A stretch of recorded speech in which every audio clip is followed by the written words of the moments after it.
अस्सलाम वालेकुम। हम आपको अब्दुल्ला ग्राफिक चैनल में खुशामदीद कहते हैं। मेरा नाम आसिफ इकबाल है। आज हम एडोब प्रीमियर के एक नए ट्यूटोरियल के साथ हाजिर हैं, जिसमें आज हम टाइमलाइन पैनल का जो टूल बार है उसके टूल रेट स्ट्रेच टूल की टेक्निक्स और उसकी वर्किंग को सीखेंगे। तो आइए आज का लेक्चर स्टार्ट करते हैं।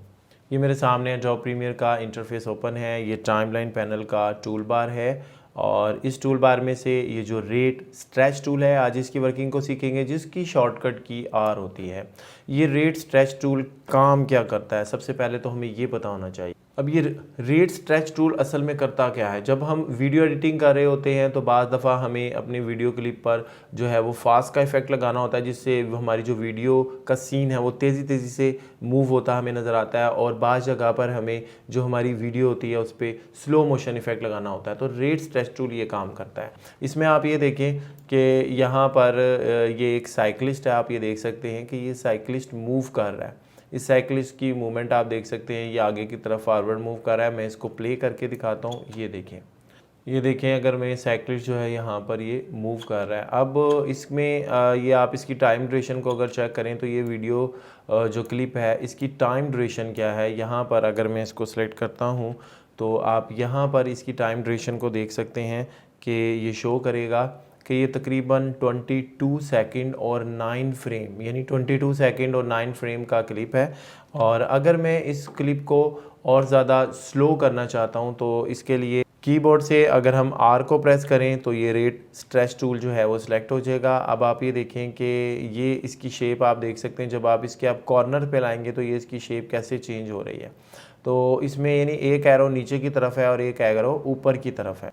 ये नीचे की तरफ एरो ये शो कर रहा है कि अगर आप इसे बाहर की तरफ खींचेंगे तो ये क्या करेगा, इसको स्लो करेगा, यानी नीचे ये देखिए टाइम ड्यूरेशन बढ़ती जा रही है। अब आप ये देखें, मैं इसको स्ट्रेच करता जा रहा हूँ। अब इसका ये नीचे टाइम ड्यूरेशन आ रही है, आप उसको देखें। फिर ये बेसिकली फ्रेम था, ये बेसिकली वीडियो क्लिप था 22 सेकंड का। अब आप देखें 52 सेकंड पे चला गया, 54, 57, अब ये पूरे 1 मिनट का हो गया। अब आप इसको अगर आप प्ले करेंगे तो फिर आप ये देखें ये कितना स्लो हो गया। ये आप देख रहे हैं कितनी स्लो मोशन में मूव कर रहा है।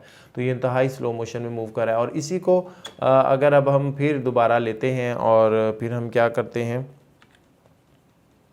कि अब हम इसको अंदर की तरफ मूव करते हैं। ये देखें अब इस वक्त ये 22 इसका फ्रेम आ रहा है 22। अब हम इसे और इसकी टाइमिंग को कम करते हैं, अंदर की तरफ मूव करेंगे। अब इसकी टाइमिंग आप देख सकते हैं 14 पे आ गई है, और कम करते हैं तो ये 11 पे आ गई। अब अगर मैं इसको प्ले करूँगा तो ये देखिएगा ये फास्टली मूव करेगा। ये देखिए अगर अब मैं इसे अंदर की तरफ मूव करता हूँ तो इसका टाइम ड्यूरेशन हम देख सकते हैं कि टाइम ड्यूरेशन इसका कम होता चला जा रहा है।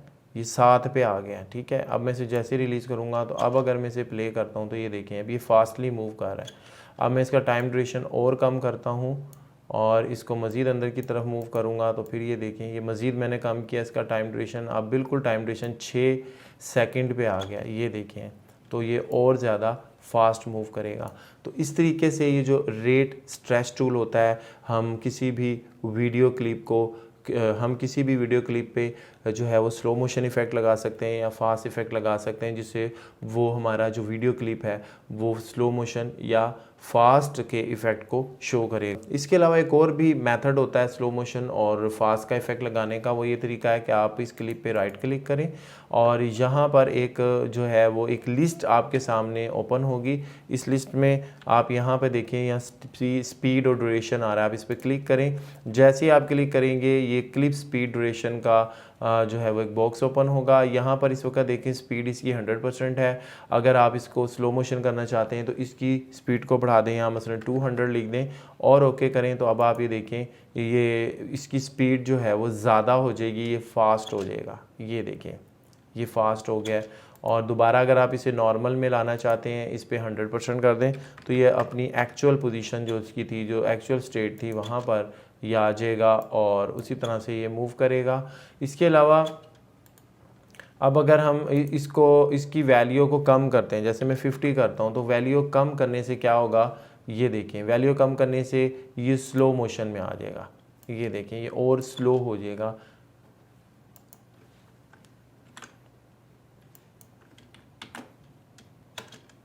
ये देखिए वैल्यू मैंने इसकी 50 की तो क्या हुआ, ये स्लो मोशन में आ गया, स्लो हो गया, ये स्लोली मूव कर रहा है, ये आप ये देख सकते हैं। और अगर मैं यानी कि वैल्यू को इंक्रीज़ करता हूँ, जैसे 100 से 150 तक लेके जाऊँगा, तो इसकी आप लेंथ भी देख सकते हैं, ड्यूरेशन देखते हैं क्लिप की, वो छोटी हो जाएगी, ये देखिए। और अब अगर हम इसको जो है वो मूव करवाएंगे तो ये फास्टली मूव करेगा, तेज़ी के साथ मूव करेगा। इसके अलावा इसके और भी डिफरेंट इसमें और भी डिफरेंट फंक्शन अवेलेबल हैं। यहाँ पे आप ये देखें, यहाँ पे लिखा हुआ है रिवर्स स्पीड। जब आप इस पर चेकआउट कर देंगे, इस पर क्लिक कर देंगे, तो अब क्या होगा, अब आप फास्ट या स्लो कोई भी इफेक्ट लगा रहे हैं तो वो रिवर्स हो जाएगा। ये देखिए उल्टा चलना शुरू हो जाएगा। तो आज के इस लेक्चर में हमने जो टाइमलाइन पैनल का टूल बार है, उसका जो रेट स्ट्रेच टूल है जिसकी शॉर्टकट की आर है, उसकी डिफरेंट टेक्निक्स और उसकी वर्किंग को सीखा कि किस तरीके से हम स्लो मोशन इफेक्ट लगा सकते हैं अपने वीडियो क्लिप्स पे और फास्ट इफेक्ट लगा सकते हैं। हमारे नेक्स्ट ट्यूटोरियल का इंतज़ार कीजिएगा जिसमें हम इंशाल्लाह टाइमलाइन पैनल के मज़ीद डिफरेंट टूल्स को सीखेंगे। जब तक अपना बहुत ख्याल रखिएगा। अस्सलाम वालेकुम।